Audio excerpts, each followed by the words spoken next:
Hello and welcome to York Universe, the astronomy and astrophysics program written and presented by the students, faculty, alumni, and friends of York University. I'll be one of your hosts this evening. I'm Dr. Elena Hyde, and I'm joined tonight by Quentin Wayrich. We are broadcasting live from the Allan Carswell Observatory, located at York University in Toronto, Ontario, Canada. This is, in fact, Science Night in Canada, where the lineup is all Canadian, starting with ourselves, York Universe, and then on to Western Worlds, Quirks and Quarks, and Science for the People. York Universe broadcasts every Monday night. That's not a holiday, that is, so I should send that reminder out, because I think we do have a holiday coming up just a few weeks now. The next week, maybe? Anyhow, every Monday night that's not a holiday at 9 p.m. local Toronto time, or Eastern time. This is around 2 a.m. UT if you're in another time zone.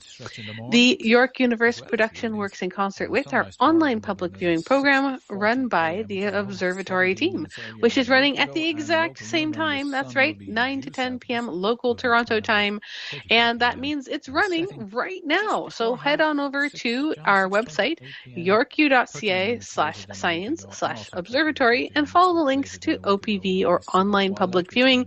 Alternatively, you can just click on the YouTube link on the main page, and that will take you to the live show.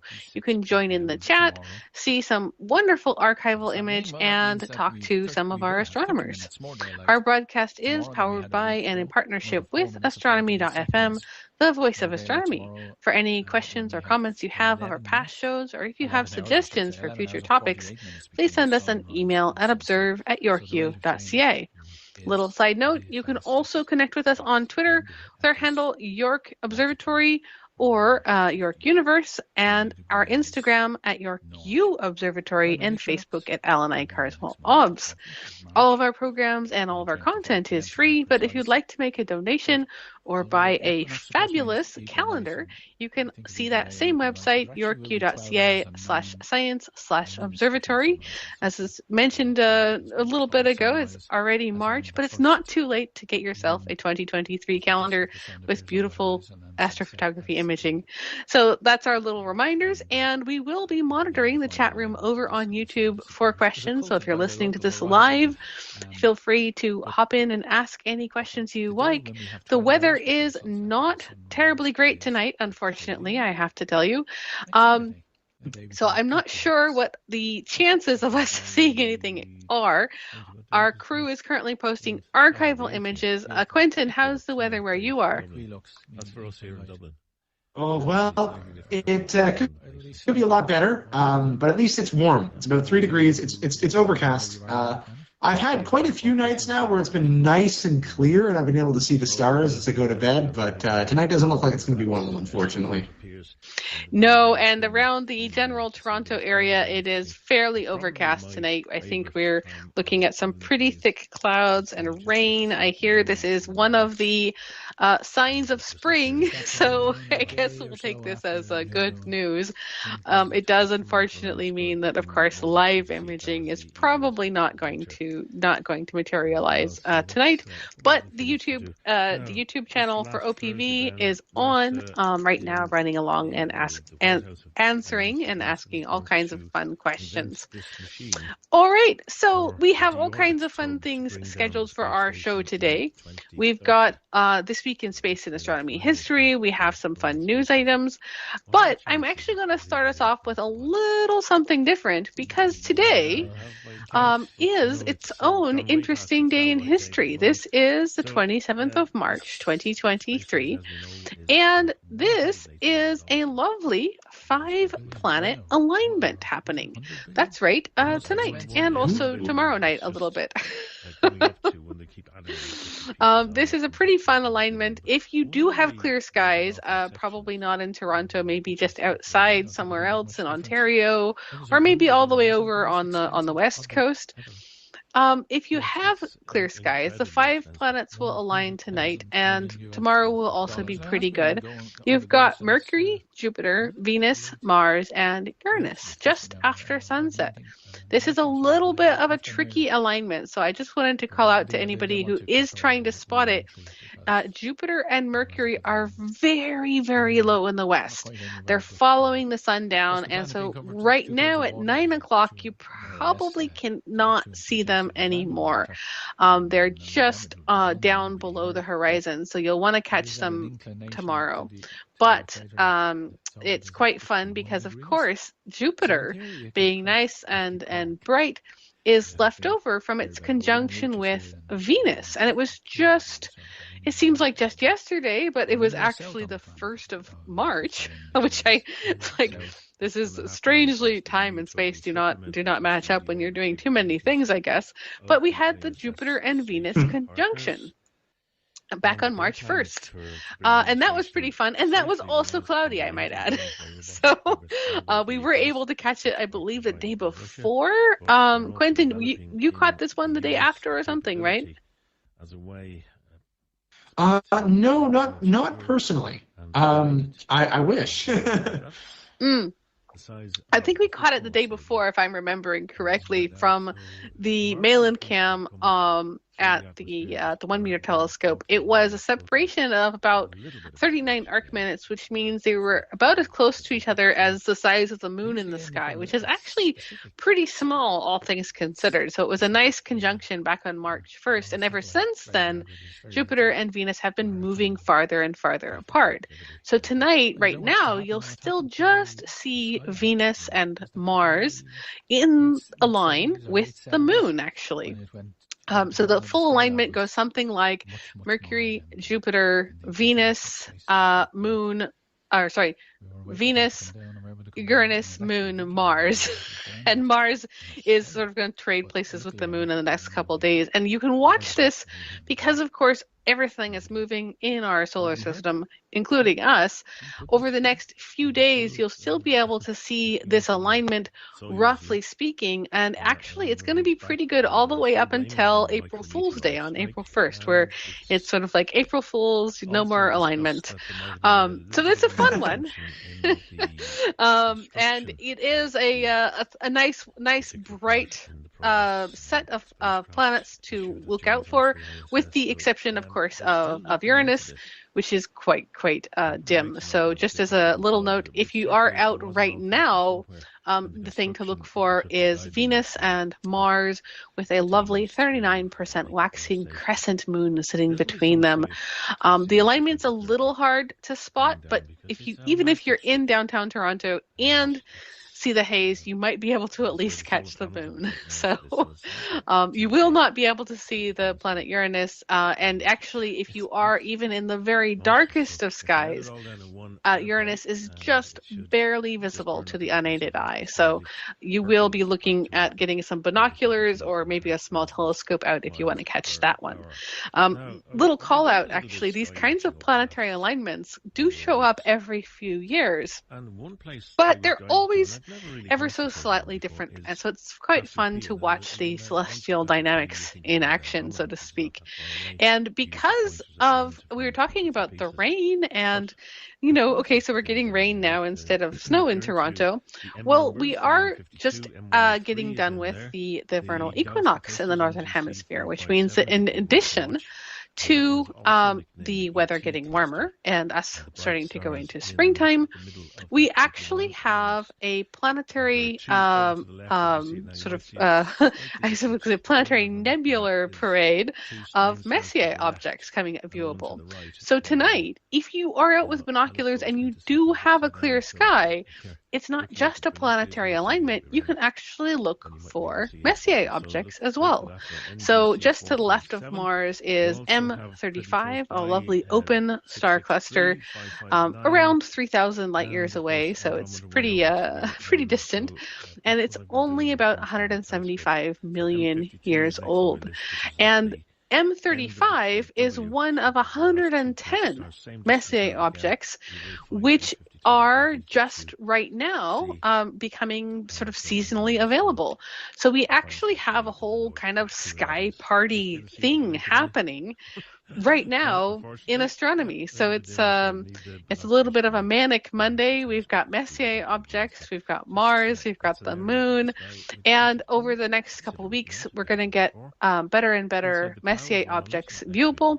And so you can look forward to star parties and, of course, Messier marathons and all kinds of fun stuff happening. So all we need really is a little bit of clearer weather. And it is a great time to go out and look up at E. So this is a little extended what's up in the sky tonight section, but it is a planetary alignment. And of course, it's a relative of the Venus and Jupiter conjunction from the 1st of March. And it will be pretty good for the next few days. So any clear night between now and April Fools, go out and have a look. That's really exciting. I hope that I get some clear weather soon. Yes, I hope we all get clear weather soon, and that goes for everyone in Canada.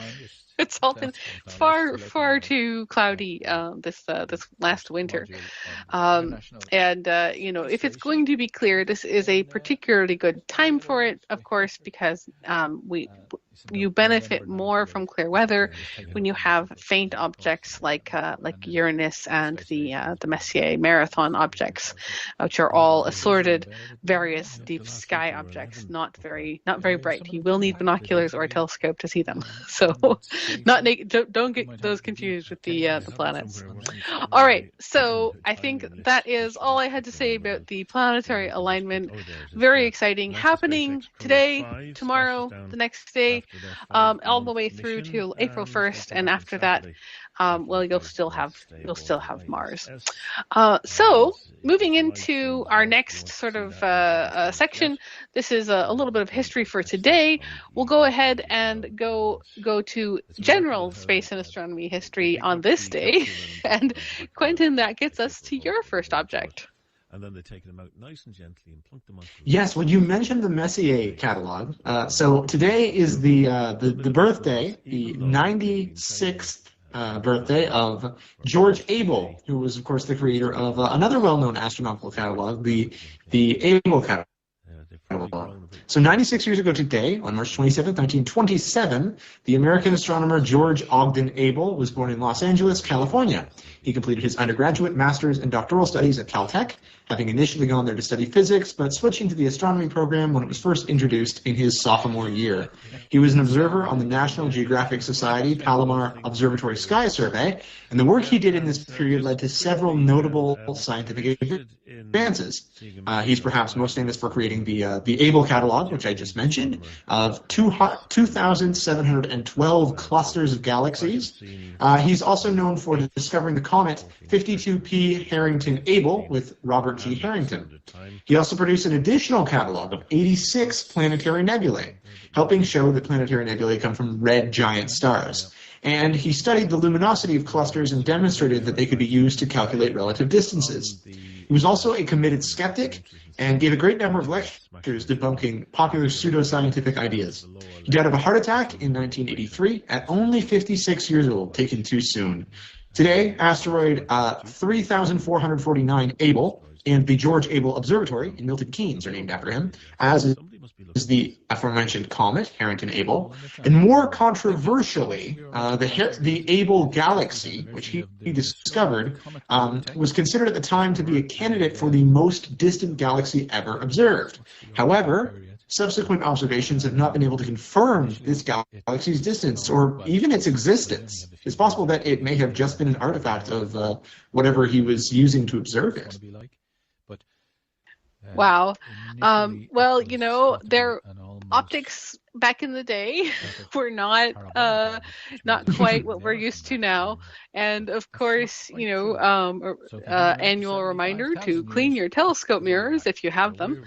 We actually just got done with a mirror cleaning event at the Allan Carswell Observatory. But yes, it is very important that your observations are repeatable. This is a problem for transient events. So if it was a transient transient event that had been mistaken for a galaxy we might never find out. But yes, it is very, very, very, very fun stuff, and I do encourage everyone to look up the Able catalog, and of course the Palomar Sky Survey as well, and the Palomar Observatory are huge important parts of astronomy history. And the Palomar Sky Survey, I just have to give a little shout out to. This was a major astronomical survey that took almost 2,000 photographic plates. That's right, photographic plates. It was done at the end of 1958, so that's quite a bit, I suppose, after this time. But its use of the Palomar Observatory and the facilities out at Palomar being absolutely groundbreakingly and amazing for the time mean that a lot of really, really cool stuff has happened out there. And they still have the Hale Telescope Dome in operation, and it was the largest telescope in the world for 45 years. So despite the fact that they get, tremendous amount of light pollution from the expansion of, I guess I'll just call it loosely the suburbs around Los Angeles.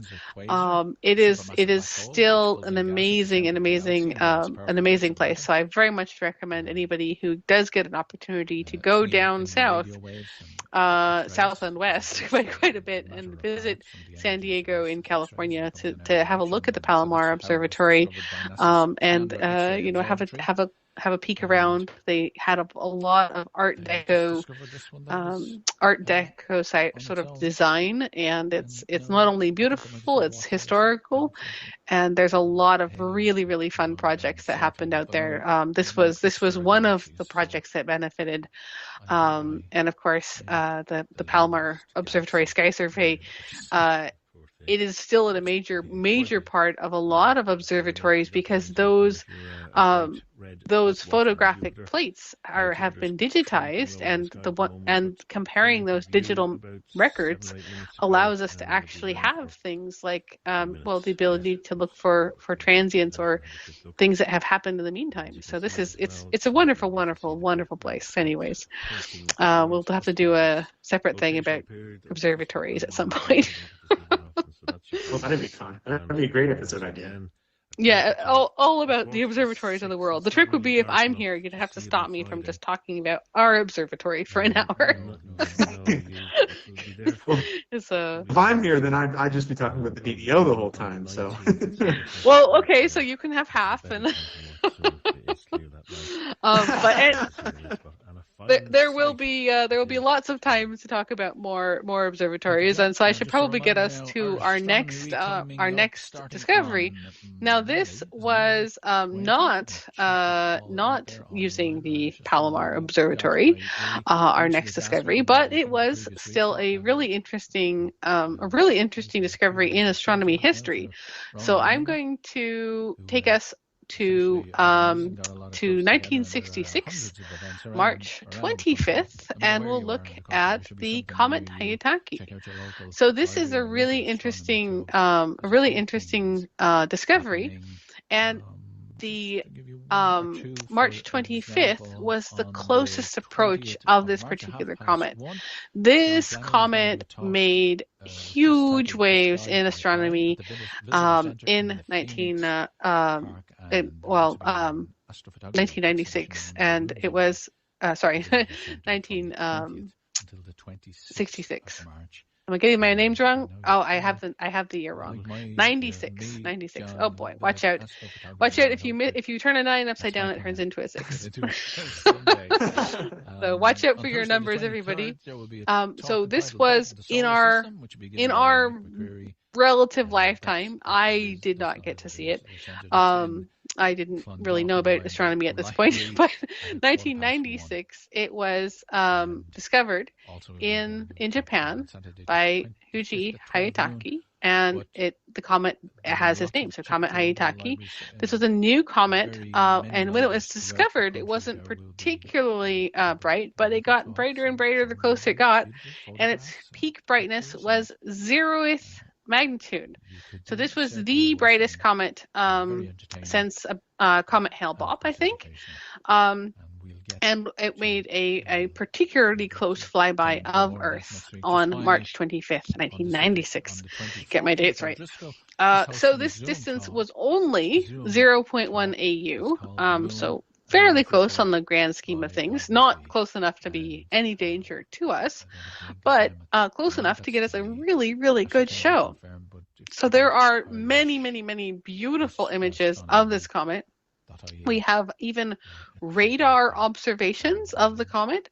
This was taken from JPL, and I think several people at JPL were responsible for actually bouncing radar observations off of it, which were able to image the comet nucleus and basically show that in this case, the comet's nucleus, or its core, the dirty ice ball core that was evaporating gas and dust, was only about 1 to 3 kilometers. So the nucleus was small, but it was incredibly bright because it was close. So once again, distance rules in space, because closer means brighter. So because it had this close flyby, a lot of the viewers on Earth were able to actually watch the comet go by and see a beautiful long tail stretching through the sky. So this was about 100 degrees long, one of the longest tails we think that was ever viewed. And I mean, to see the whole tail, you probably would have had to have some pretty dark skies, but this would be a fairly spectacular show for anyone on Earth. So this was, around the the time of Comet Hale-Bopp being called the Great Comet, and people realized, actually, this new comet, Comet Hayataki, is going to be pretty spectacular because it's coming so close to us. So we've got, all kinds of action happening back in 1996, and it's worth noting that the discovery in January by Hayataki was he was an amateur astronomer. So this is why I say, folks, don't be afraid to look up at Ian if you see something new. Let us know, because maybe it's a comet. And this particular amateur had been searching for comets for quite a while, and had actually moved to an area with dark skies. And the discovery was made not with a telescope, but with binoculars. Very good binoculars, but still binoculars. So this was a nice discovery, a wonderful comet. And at the time of its discovery, I think it was all the way down at magnitude 11, and then going from that all the way to magnitude 0 is pretty darn spectacular. And of course, passing by the inner solar system, got to be heated up from the sun, and the closer it gets to the sun, the more it evaporates any kind of gas and water ice off of its surface, creating, of course, this incredibly long tail. And when they traced it out and watched this comet Hayataki, it actually looked like it probably came through about 17,000 years before. So this was maybe a second. In any case, not its first pass, going past the sun. So this is a wonderful discovery, and it had all kinds of things for people to look through in the night. Passing close to the pole star in the northern hemisphere meant that it was visible to a lot of folks not just in Japan, but all throughout the Northern Hemisphere. It had a lot of bluish green in its color. You might have heard about, when was that green comet came by? That was, how many months ago was that? That was 1 month ago, 2 months ago?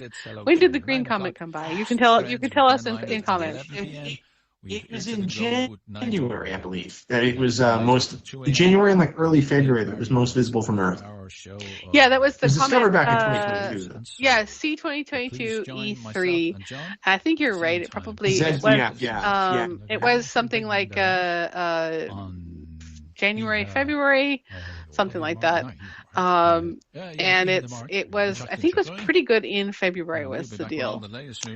But it was billed as a green comet, and of course that green color coming from specific reactions inside the comet itself kind of tells you a little bit of what it's made of. So this was another case of green. Yes, being due to diatomic carbon, or C2. And that's probably reflected from the dust grains in the comet being evaporated. So it was only bright for a few days. It didn't really capture people's attention the way Hale-Bopp did the next year. So it sort of had a little bit of a failing with the in comparison, because of course Hale-Bopp was a really, really widely seen comet that was even brighter and a bit more spectacular. But this was a wonderful, wonderful discovery by an amateur, and its interactions with our solar system made all kinds of firsts. And of course, measuring with radar, because it had come so close to Earth, actually getting measurements of its core. This was a really, really cool discovery. And they think that based on what its orbit appears to be doing, it might return to the inner solar system in about 70,000 years. So, that's not long to wait.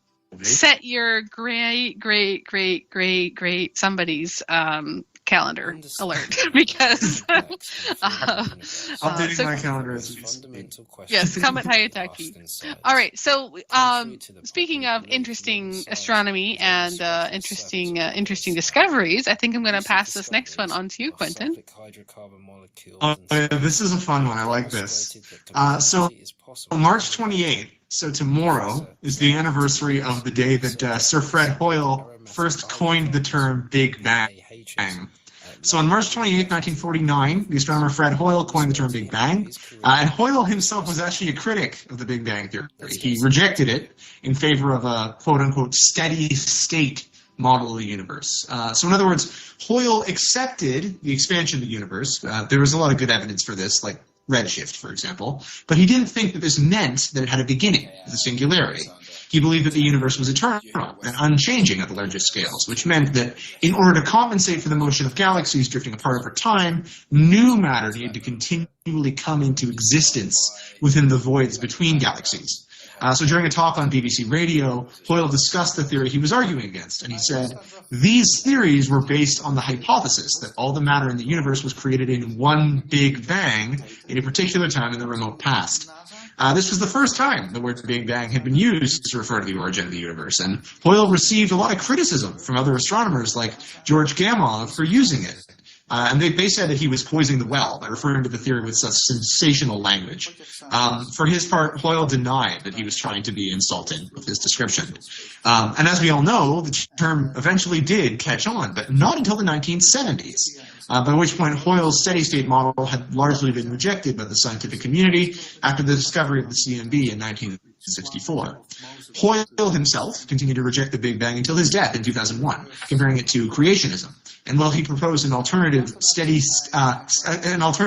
quasi-steady-state cosmology in 1993, that theory never really got much traction.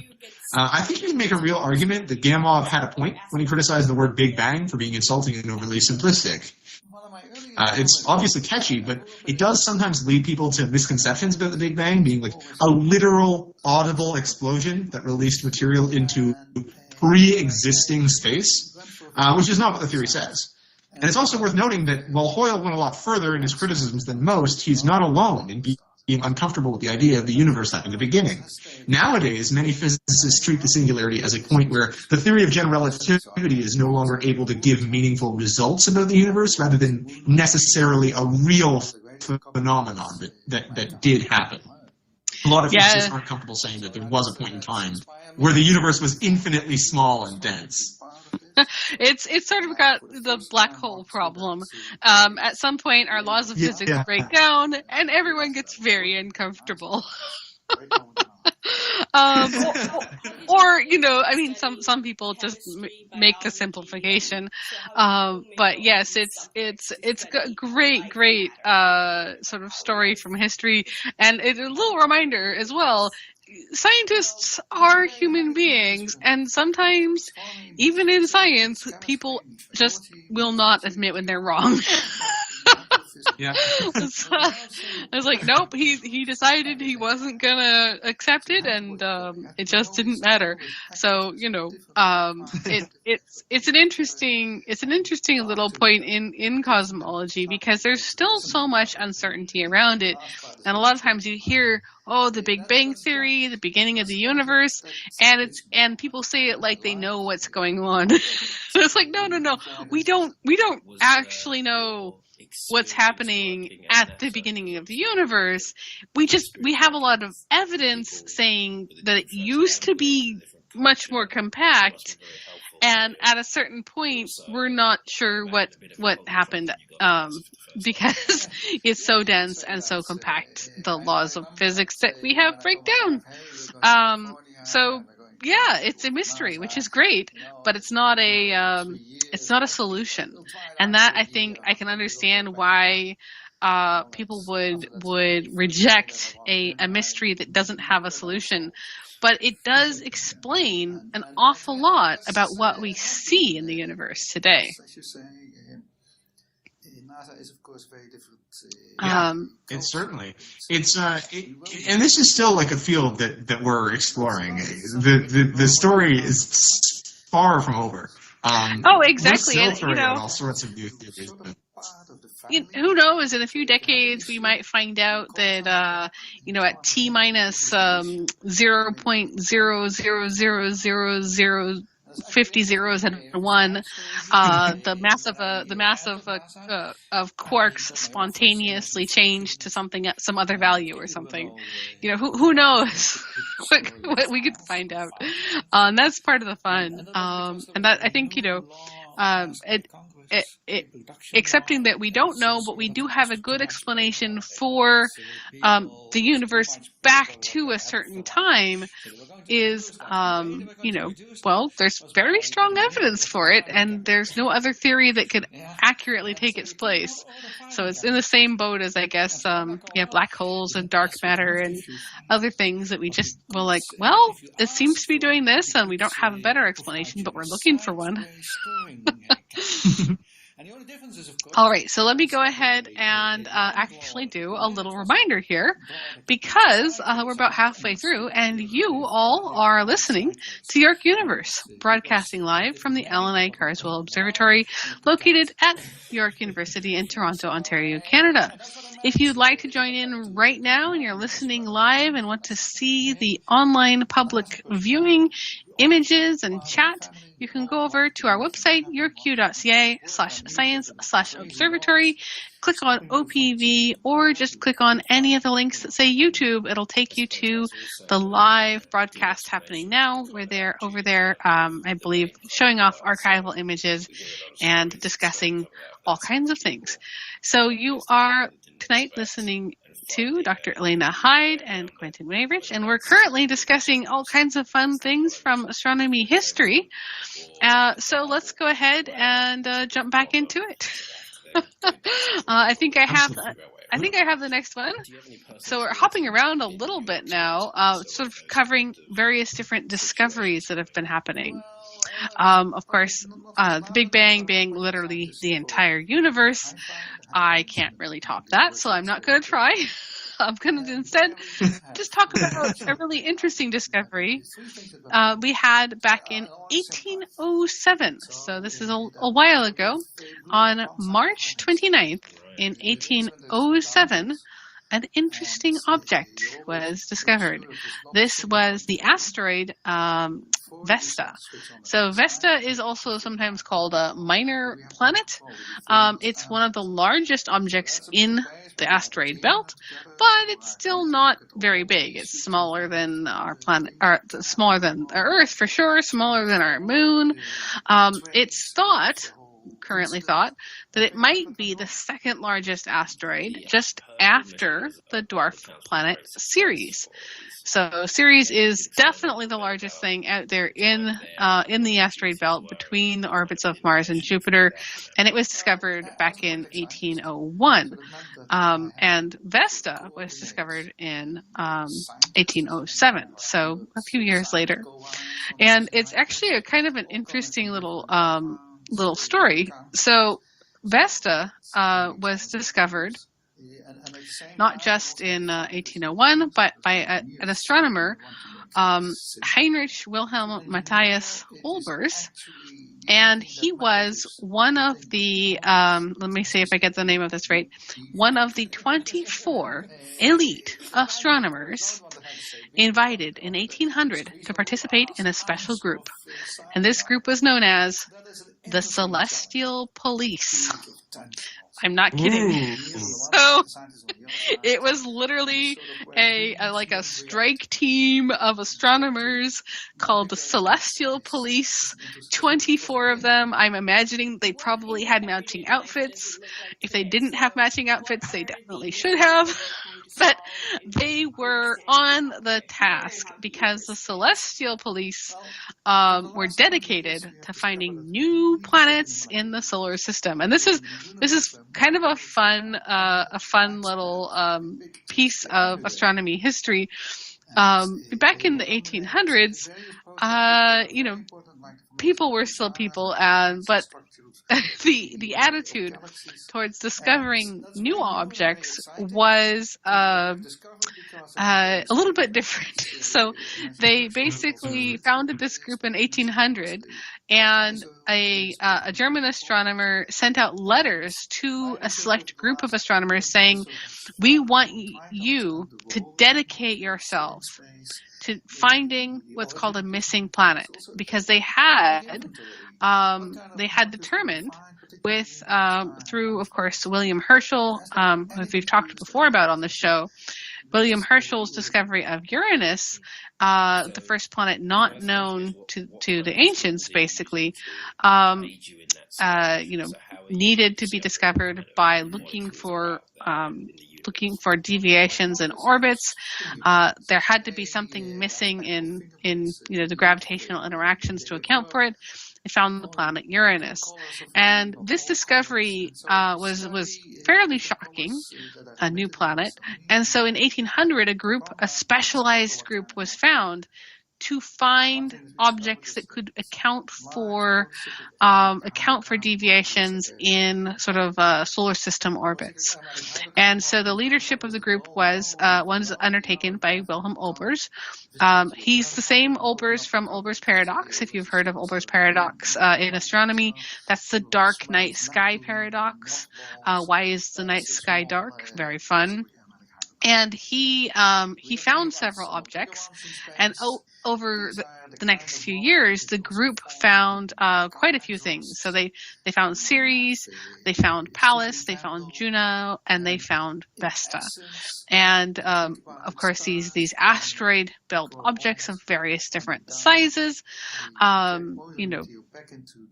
it's interesting, but they're not planets. They're dwarf planets. Ceres is probably the closest thing to an actual planet. It's spherical, at least.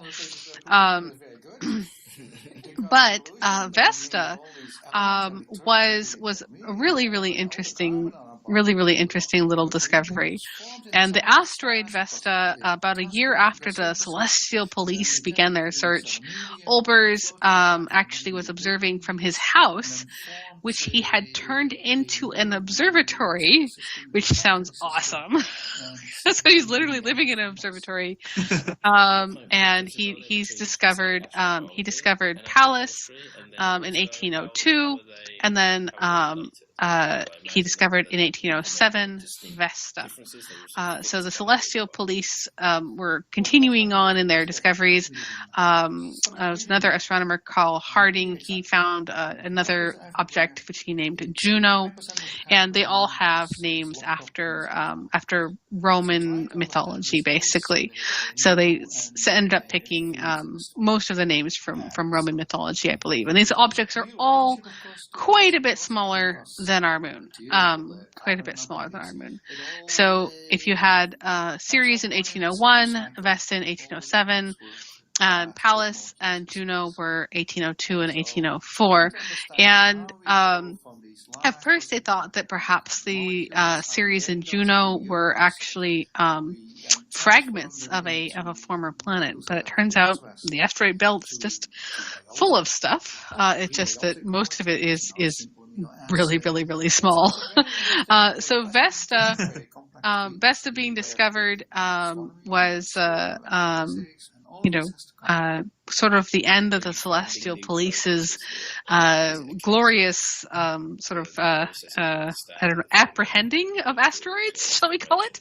So they're out there issuing asteroid warrants for them, and the flurry of findings was very, very exciting. But then they found nothing, and they continued to search, and they found nothing, and they continued to search for 8 more years with funding, and still found nothing. And after Vesta's discovery, they found nothing for so long that by 1815 they actually concluded that there was nothing else to be found in that area. We know now that it's an entire asteroid belt.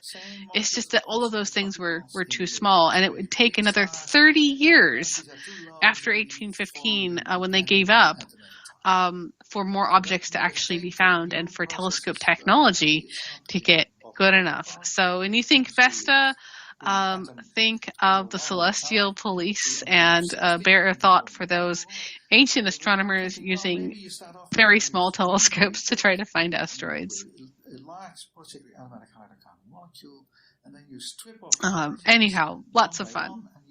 So I think we've got one more. So I've told you a whole bunch about things that are much smaller than the moon. I believe you also have an object that's much smaller than the moon, Quentin. It would have to be in order to accomplish what it did. So on March 31st, 1966, the Soviet Union launched Luna 10, which became the first artificial satellite to orbit the moon.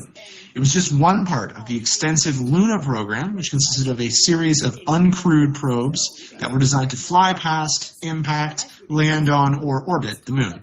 The first spacecraft in the program was launched in 1958, but it wasn't until 1959 when the first craft would actually escape Earth orbit. This probe, which would become known as Luna 1, was intended to impact the moon, but it flew right past it, and it ended up being the first spacecraft in heliocentric orbit instead. So it ended up in orbit around the sun.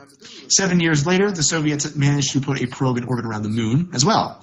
That is our friend Luna 10. It entered lunar orbit on April 3rd and remained there until radio signals were discontinued on May 30th. During this period of time, it completed 460 orbits and performed 219 active data transmissions. Some of the instruments it possessed included a magnetometer, a gamma-ray spectrometer, as well as equipment for detecting infrared emissions from the moon, a meteorite detector, and instruments for solar plasma studies. It was also, this is interesting, it was also equipped with a series of oscillators that were designed to play the notes to the Internationale, which was supposed to broadcast live during the 23rd Congress of the Communist Party. The playback went well during a rehearsal the night before, but on the day of the planned transmission, the scientists discovered it was missing a note. So they instead played the previous night's recording at the Congress, passing it off as a live broadcast from the moon. And nobody was the wiser. Oops. Well, you want to talk about... Just a bit of a panic when it happened. Oh, yeah. I mean, especially if... I don't imagine playing the song incorrectly would have been an option. So... Certainly not.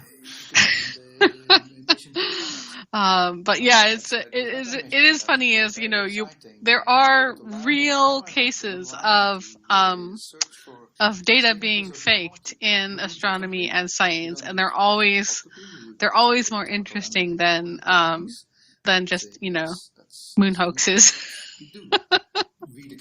A moon hoax that actually happened, where they pretended to play this back. But it would have been fun if the actual playback of the signal had been kept, though. Yeah, certainly. I suppose we could leave it to the simulators if anyone wants to try to program that up for us and play it. Would make a good audio recording. All right. I suppose I should remind everybody that we are still doing our wonderful Wednesday show in addition to the Monday show over on our Observatory Teletube, our Observatory YouTube. The Wednesday Teletube should be pretty fun. It's all going to be about the equinox and the astronomy outdoors. So have a wander on over Wednesday, 7:30 p.m. To that same YouTube link that you've seen on our website if you want to follow along live. So that's coming up just in 2 days. Very fun stuff. And every Wednesday that we don't do teletubes, we do tours. So you can find those as well if you're keen. So let's go ahead and try to get into a couple fun news items. So we've done astronomy, we've done history, we've kind of wandered all through space and time, including the entire universe. But we do have a couple current news updates in addition to all of the wonderful planets and things to look out for. Actually, I should remind everybody, this year is going to be a pretty good year for meteor showers, by the way, just in case anyone was wondering. So keep an eye out for those as well. Now let's go ahead and look at some news. There's a bunch of really exciting stuff happening right now, and Quentin, I think we probably should do yours first because there are so many fun things to say about the Northern Lights right now. Absolutely. We've covered a lot of news on York Universe, but this is the first time that I have had the opportunity to give some eyewitness news. Hey! So recently we had the strongest... Yeah, I know. I'm really excited about this. Recently we had the strongest solar storm in nearly 6 years.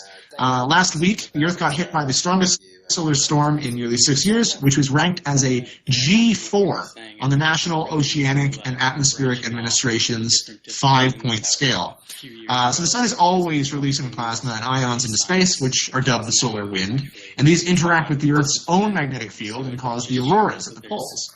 However, when the flux of solar wind past the Earth temporarily increases, this is known as a solar storm. So this can happen as a result of a coronal mass ejection, in which the sun violently sheds a large amount of plasma into space. Alternatively, it can be caused by what's called a co-rotating interaction region, which is a high-speed stream of plasma that can emerge from temporary holes in the sun's corona that allow magnetic field lines to penetrate out into interplanetary space. So G1 geomagnetic storms, which are the lowest level, can cause minor fluctuations in power supplies and lead to an increase in the brightness of the auroras near the poles. G5 storms can result in widespread voltage control problems, potentially even causing damages to transformers and electrical blackouts. The most severe solar storm we are aware of was the Carrington event in 1859, which knocked out telegraph systems all over Europe and North America, even giving some of their operators electric shocks. Some telegraph operators were still able to send and receive messages even with their machines disconnected from their batteries, thanks to the strong induced currents from the geomagnetic field. So last week's solar storm, which peaked around midnight Eastern time on March 24th, was nowhere near that powerful, fortunately. And as far as I'm aware, no lasting damage was done to any electrical infrastructure as a result of it. Generally speaking, G4 storms can trip some protective systems and shut down the flow of electricity temporarily, as well as degrading satellite navigation and disrupting high-frequency radio signals, but they're not going to fry circuits. They pose the biggest risk to satellites, which can fail to orbit if their signals are interrupted at critical times. However, they also lead to absolutely breathtaking auroras. The northern lights were spotted as far south as the Bahamas last week, and I actually had the fortune of seeing them from my own backyard, about an hour outside Toronto. It was actually my first time seeing the aurora, so it was a big night for me. What was really unique about the storm, however, was that it was unexpected. NOAA was reporting that there was a coronal hole in the days leading up to March 24th, and they predicted that this would lead to an increase in aurora activity, but they only expected G2 storm conditions, which in the past have produced auroras visible in New York and Idaho, but not in New Mexico and the Bahamas like what we actually got. So this was a really, really exciting, unexpected event. And I'm just so glad that I actually got to see it. Oh, yeah, and thank you for sharing your picture, by the way. But yeah, it was very, very exciting. And as you say, actually being able to see it just outside Toronto. If you were in Toronto, you probably needed to set up some kind of longer exposure time on a camera. It was visible, but finding dark skies in Toronto is really, really challenging. So we do have a couple pictures just near York University, actually. We weren't able to quite get it with the telescope in the background, but we had to leave the shutter open, I think for a few minutes to get that, to actually see it show up. So it was a very, very surprising but also awesome event. So thanks to our son, and it just goes to show, predicting weather anywhere, whether it's on Earth or on the sun, is a challenge. It is by its very nature unpredictable. Absolutely. It's wonderful. Did you want to do yours? Oh, well, I can actually sort of relate this up a bit because, one of the things with solar storms that we're always keeping in mind is what can happen if a solar storm impacts Earth. Well, we're protected by our magnetic field. The magnetic field of Earth sort of wrapping around us, shielding us, causing the charged particles to sort of funnel to the north and south poles, for the most part. But satellites in orbit are not protected, and actually the International Space Station also has to watch out for these things because, if you don't have a magnetic field protecting you, you could get pretty badly irradiated. And one of the things that has happened in the past is satellites that were on the wrong side of Earth getting hit with these actually fall into the atmosphere.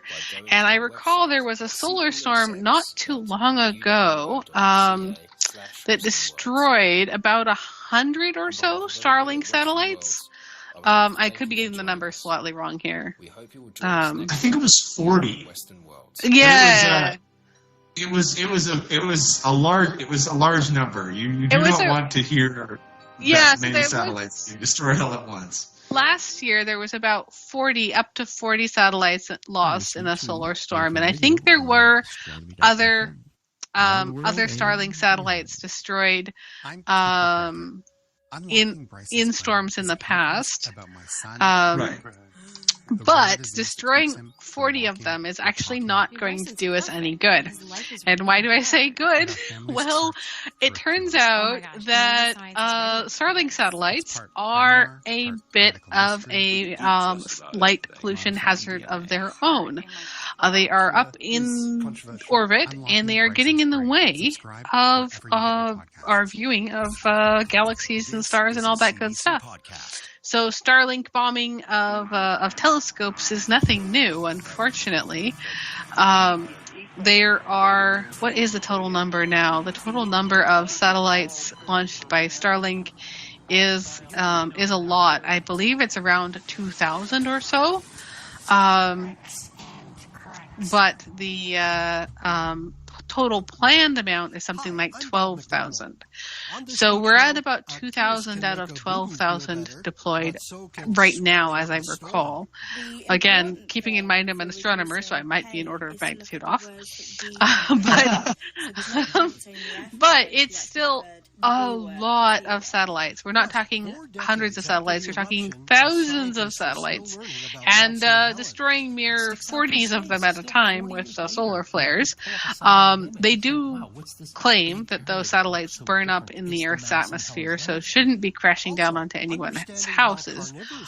But the Starlink streaks have been appearing in all kinds of astronomical images. They've been appearing in Keck images. They've been appearing at the Allan and Carswell Observatory. The European Space Agency has been complaining. NASA has been complaining. And finally, they're starting to get Hubble. That's right. Hubble is being space bombed or photobombed by Starlink and more. And Hubble is well known as the awe-inspiring telescope. JWST is out at the Lagrange point, so it's not in any danger. But the Hubble Space Telescope is in a degrading orbit around Earth, and it's thousands of satellites have been launched by SpaceX, and other companies are now also launching hundreds or planning to launch thousands of satellites because they want this full Earth satellite coverage, and images of Hubble that are spoiled by passing satellites flying in front of it is going up. Which you'd think it would be easy enough for them to just, go around, but most of these satellites don't have advanced navigation. So they go up, they go into orbit, and they just hang out in orbit. And, if they crash or whatever, they're just like, okay, well, we'll just call that a loss. But, obviously it would be a huge tragedy if they actually crashed into Hubble. For now, they're photobombing it. And, we're living with this problem, and astronomy is going to be impacted. There will be science that can't be done. There's science that's more expensive to do. There's things that we'll miss. Just imagine you're working on, the next generation of the Hubble Deep Field image, and something flies by it, wrecking your whole deep field. It's the number of satellites in orbit has increased, shall I say, astronomically. And now we have satellites in low Earth orbit, like Hubble, steering through a field of satellites themselves. So we talk about light pollution a lot in astronomy, and dark skies on Earth would be amazing. So buy those light shields. But we have a whole new generation of light pollution happening with Starlink satellites, because of course they're the biggest culprit at the moment, but a lot of other companies who are hoping to broadcast internet signals worldwide also want to have thousands and thousands of satellites to get worldwide coverage. So, as you may imagine, astronomers, and this astronomer included, is not terribly happy with this, Starlink streaks jeopardizing campaigns to, for example, observe the universe. Earliest galaxies and the Big Bang being important, interesting topics to research. Several people have suggested that astronomers move their telescopes into orbit as a way to avoid Starlink problems. But now that Starlink is literally bombing Hubble, which is in orbit, it's kind of like, well, so all the Earth-based observatories are getting Starlink bombed, and now our orbiting observatories are also getting Starlink bombed. So Hubble is about 335 miles above Earth's surface, which is about 10 miles below most of the Starlink satellites, which is why they can, of course, Fly over it. So, not only do you have to now put your telescope in space, but you have to put your telescope in space above all of the other traffic. And that's not going to be possible for telescopes that are already in low Earth orbit. So, this is not just a Hubble problem, but it's a all of astronomy problem. And it's kind of a case of like, well, space law has not caught up with us yet. So we can hope for some strong solar flares in the meantime. Or well, sad to say, but yeah. Yeah. So okay, I might hope for some strong solar flares. You all no, but it's not required. All right, everybody. I think it's probably time to wrap up here tonight. We'll hope for some beautiful northern lights. How about that? And you've been listening to York Universe, the astronomy and astrophysics program, written and presented by the students, faculty, alumni, and friends of York University. The hosts this evening have been myself, Dr. Alina Hyde, and Quentin Wayrich.